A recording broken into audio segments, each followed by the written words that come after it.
Ромб һәм квадрат темасы буенча онлайн дәресебезнең практик өлеше. Огы биремнәрендә ромб темасына мәсьәләләр бик күп. Шуларның берсен карап китик. Беренче мәсьәлә. Ромбның ягы 34, ә кысынкы почмагы 60 градус. Җәенке почмак түбәсеннән үткәрелгән биеклек ромбның ягын 2 кисемтәгә бүлә. Бу кисемтәләрнең озынлыклары нинди?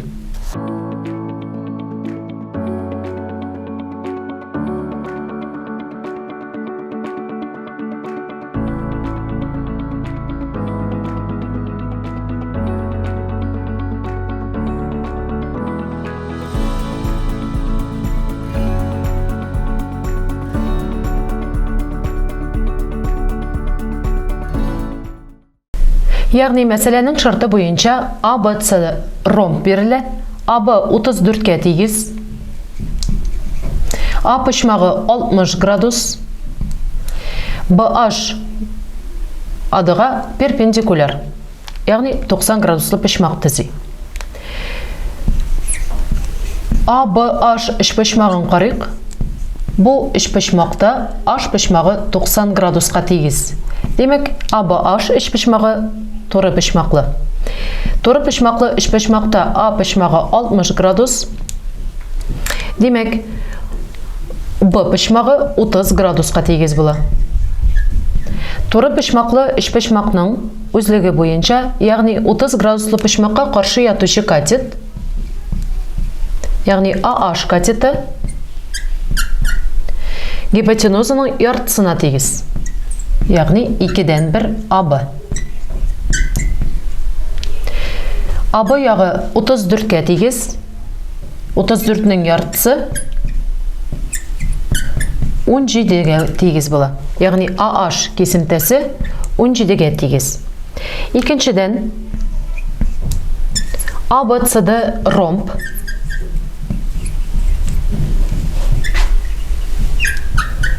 Ромбның барлык яклары да тигез.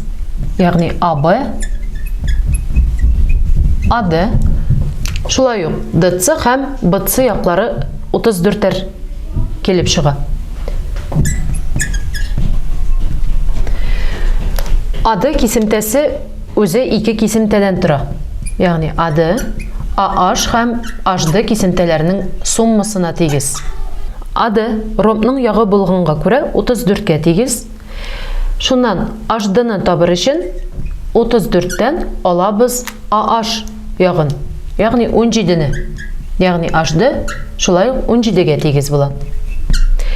Җавап: AH 17, HD шулай ук 17.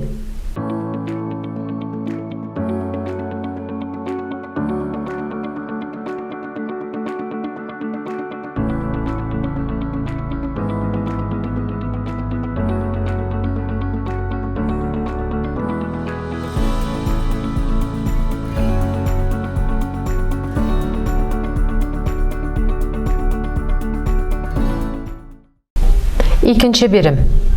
Туры почмагы C, катеты AC 12 см булган, тигез янлы туры почмаклы ABC эш почмагы һәм CDEF квадраты бирелгән.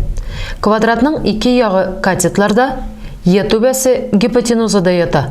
Квадратның периметрын табыгыз. Мәсьәләнең шарты буенча ABC тигез янлы туры почмаклы эш почмагы бирелгән. C почмагы 90 градуска тигез, AC ягы 12 см, CDEF квадрат, C түбәсе AC ягында, F түбәсе BC ягында һәм E түбәсе AB ягында ята. CDEF квадратының периметрын исәпләргә кирәк. Периметрны исәпләү өчен 4 ягының озынлыгының суммасын табарга кирәк.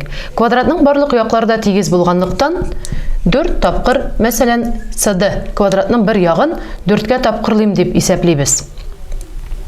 Мәсьәләнең шарты буенча ABC эш почмагы тигез янлы туры почмаклы эш почмак. C почмагы 90 градус. Демәк, тигез янлы туры почмаклы эш почмакның нигез янындагы почмаклары үзара тигез. Ягъни A һәм B почмаклары 45 градус.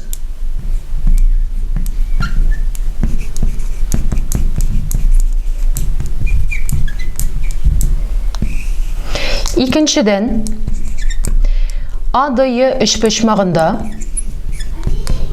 шулай ук D почмагы 90 градуска тигез, ягъни AD'yы үч почмагы туры почмаклы.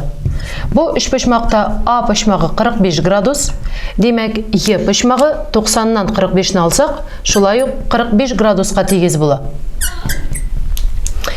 Ягъни AD'yы үч почмагы шулай ук тигез янлы, туры почмаклы үч почмак. AD ягы һәм D ягы тигез дигән сүз. Өченчедән, CDEF квадрат. Квадратның барлык яклары да тигез. Ягъни DE, EF, CF һәм CD яклары үзара тигез. AD һәм DE яклары тигез булганлыктан, демәк AD ягы шулай ук CD-га, CF-га, FE-га һәм ED-га тигез дигән сүз.